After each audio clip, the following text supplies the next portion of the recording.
First question will be from Cosmo TV.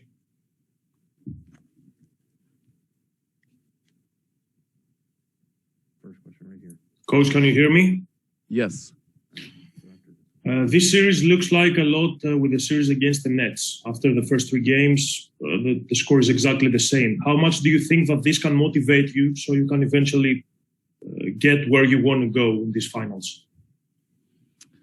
We talked about it some between or, after game 2 that just, I do believe there's reference points. There's things that you can learn throughout the season.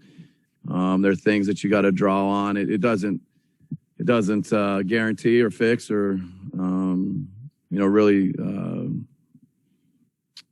do more than just give you that reference point. And the players have talked about it. We've talked about it. There's things from series to series, regardless of how they've gone, where you can draw on them. And whether it's offensive concepts, defensive concepts, you're just building habits. You're building reference points that you can draw on that, build confidence and give you opportunities to go out and compete. Over here in the second row. Hey, Coach. I don't know if you saw after the game, but Monty took issue with, I think he said one guy, but Giannis taking more free throws than your entire team. So 2 parts. One, curious your reaction to that. And now both of you, and I know yours was different after game 1, you even joked about being baited into it, being asked about the refs, but you guys have both brought up free throw numbers after games. I'm curious, is there any intent behind doing that in a press conference? Have you seen any benefit to that in your career? It's like the age-old, ritual of the playoffs. And I guess historically or experience-wise, I don't know that it has any impact, and probably could argue I've seen it go both ways. And some organizations, some players, some teams, actually feel like they're penalized for doing it. And at the end of the day, I actually think the referees just call the game. They call the game, and coaches go and talk about the game, and we'll do the same thing after tomorrow night's game. And we have the best referees in the league, and we're always still frustrated with them. And they're still the best in the world. It's really, it seems like it's always the same. And I don't think it has any impact on the game. Dwayne on the right. Hey, Coach, when you look back at the film, what are a couple of things you felt like stood out that maybe not beyond Giannis's numbers, that maybe underneath the surface, but you saw, okay, this was a big factor as to why we won the game? I think just, defensively, the connectivity with the group was where it trending in the direction we needed to be. Just really communicating, covering for each other. All those things that you need to do to be good defensively, the connection. Really, we kind of use the same word offensively, the connection offensively, the way the guys play together, move together, just playing basketball. I think, it's a sport that takes everybody participating, and just felt like we had all 5 guys more connected on both ends of the court. And we got to just get better even going forward in that sense. Jeff in the middle. Mike, you've touched on this a little bit, maybe in this series and the last series, but it's so difficult for a second rounder to end up as an all-star. What did you see from Chris Middleton when you weren't coaching him, when you were coaching Atlanta, and then, for him to get to the point where he's an all-star, what have you seen here? Yeah, I think seeing him, as an opponent from a distance, his shooting really stood out. Just a very, very gifted shooter and with great size, ability to kind of shoot and make shots, tough shots, stood out.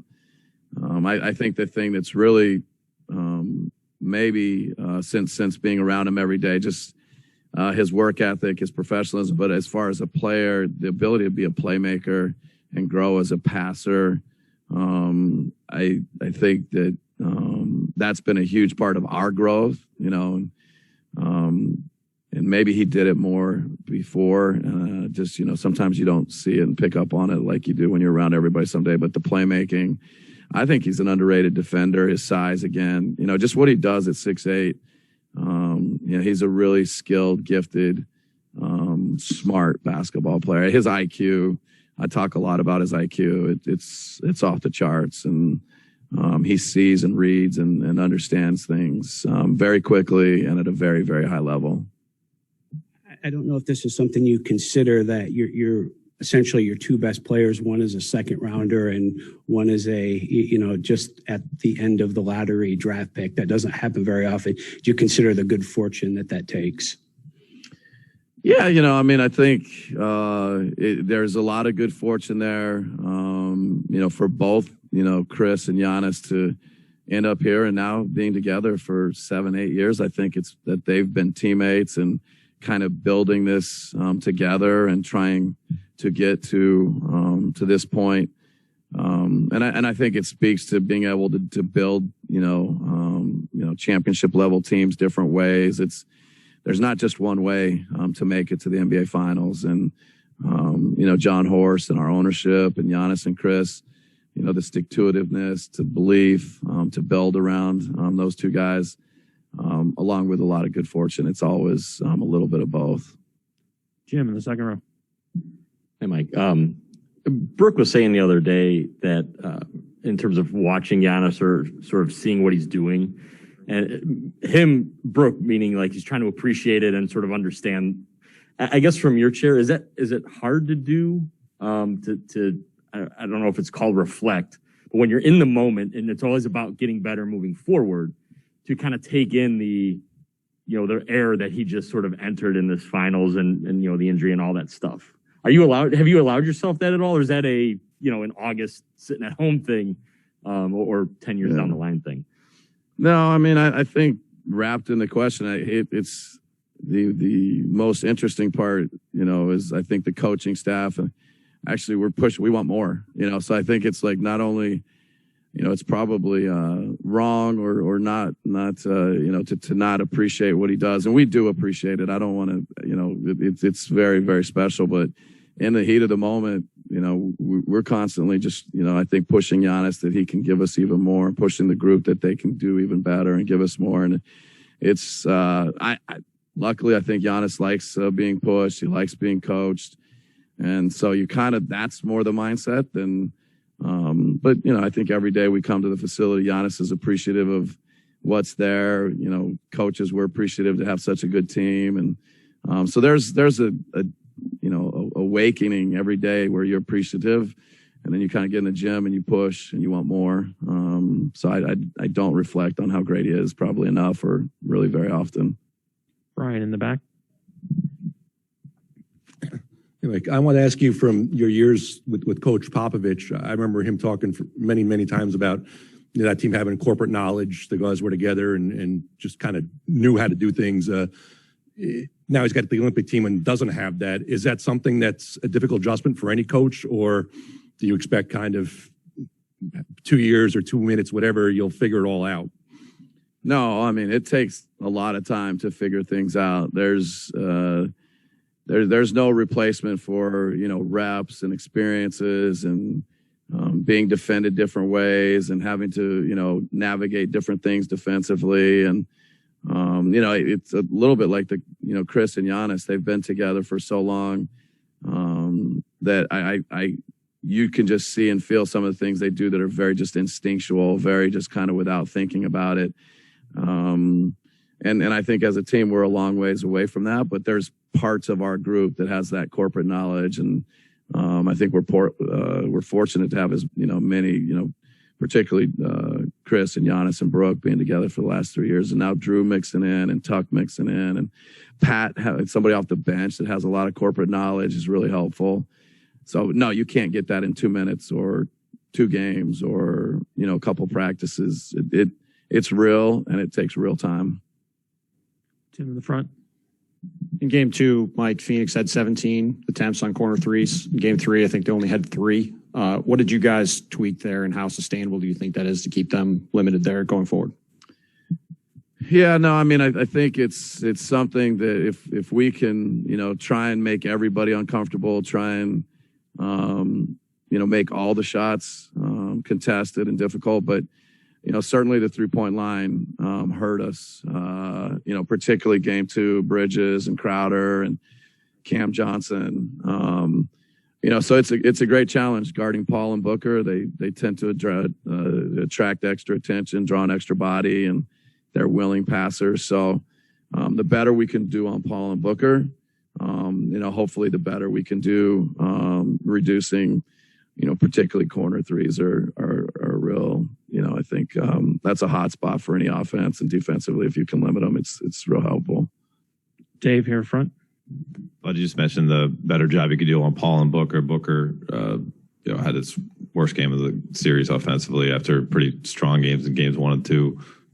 Anything that you guys implemented specifically that you felt like worked and helped stop him from scoring like he did early on in the series?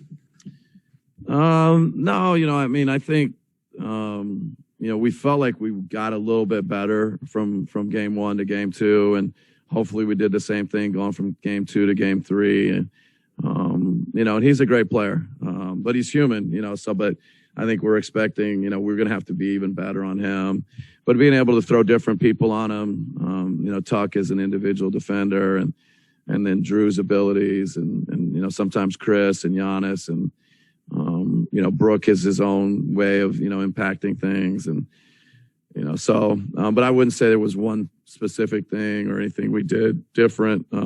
Obviously there's subtle little things that, we're trying to do, but, we just got to be prepared for a really good Devin Booker going into the game 4. Steve on the right, last question in here. Mike, as the legend of Bobby Portis Jr. has grown, did you, when he first got here, have any conversations with him about what level of being amped up is good, and how much maybe, how far to go without going too far? Not when he first got here. I didn't know what the legend of Bobby Portis Jr. would be. But certainly throughout the season, there's been, some moments where trying to find that balance of whether it being keeping your focus, going to the next play, being prepared, for a defensive possession, or, just keeping your mind, in a good kind of mental space and focus. But at the same time, having that great energy. He brings great energy to our team, to our arena. And he's let me know that he does that.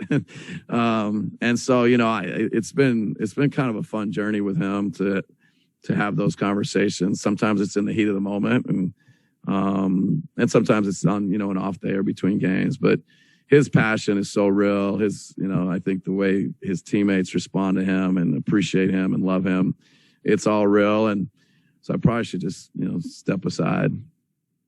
Given that emotional connection he has, particularly with fans in this building, have you or would you go to him ever just for that sort of energy burst, even if it's not a basketball X and O type of situation that needed it? I think at the end of the day, we need to play good basketball, and Bobby plays good basketball. I think the crowd responds to him playing good basketball. I think it always starts with that. He's a really good player. He does a lot of things defensively, offensively, and certainly they love his personality, love his passion. But at this time, in this moment, you got to play, you got to deliver, and he does that. So it's luckily it's a win-win. Thank you, Coach. Yep, thank you, guys.